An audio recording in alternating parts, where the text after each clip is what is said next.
Hiningang umaga sa biglang pagyanig, mga pangarap ay tila saglit na napatid. Mga pader na matibay ay unti-unting bumigay, at ang mga luhay kusang dumaloy ng sabay. May mga tahanang gumuho sa isang iglap, may mga pusong natakot sa bawat pagliyab ng pangambang hindi alam kung saan hahantong, habang ang lupa sa ilalim ay patuloy na umugong. Ngunit sa gitna ng dilim na bumabalot, may mga kamay na handang umalalay at tumabot. Sa bawat sigaw ng takot at pangamba, may tinig ng pag-asa na hindi nawawala.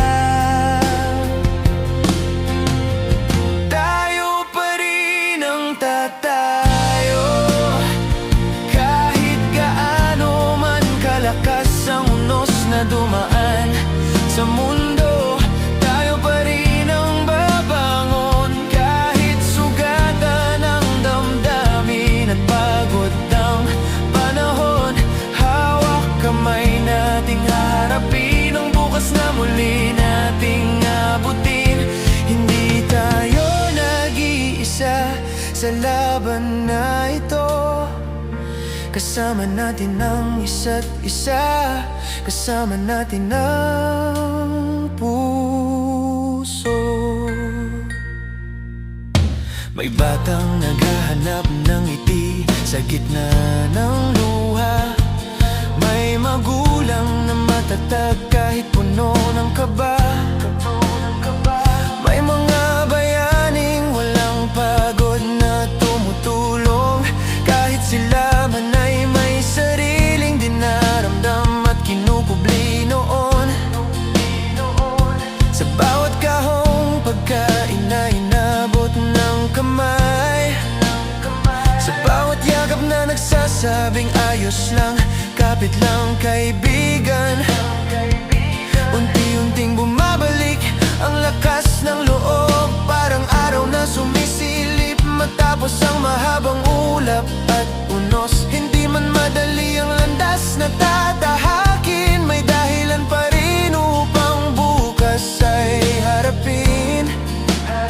Ang bawat sugat ay may paghilom na darating, at ang bawat luha ay may ngiting kapalit ding darating.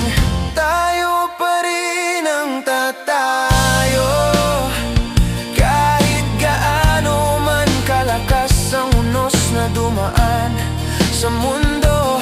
Tayo pa rin ang babangon, kahit sugatan ang damdamin at pagod ang panahon. Hawak kamay nating haharapin ang bukas na muli nating abutin. Hindi tayo nag-iisa sa laban na ito, kasama natin ang isa't isa, kasama natin ang puso. At kung minsan ay tila hindi na kaya, kapag ang takot ay muling kumakatok sa alaala, tumingin lamang sa paligid at makikita may mga pusong nananatiling kasama. Hindi nasusugat ng guho ang ating halaga, hindi natatapos sa sakuna ang ating kwento. Ang tibay ng tao ay hindi na sa pader o bubong, kundi sa pusong marunong muling bumangon. Tayo pa rin ang tatayo, mas matatag kaysa kahapon, mas handa sa bagong hamon. Tayo pa rin ang aawit ng himig ng pag-asa, kahit mahirap ang paligid.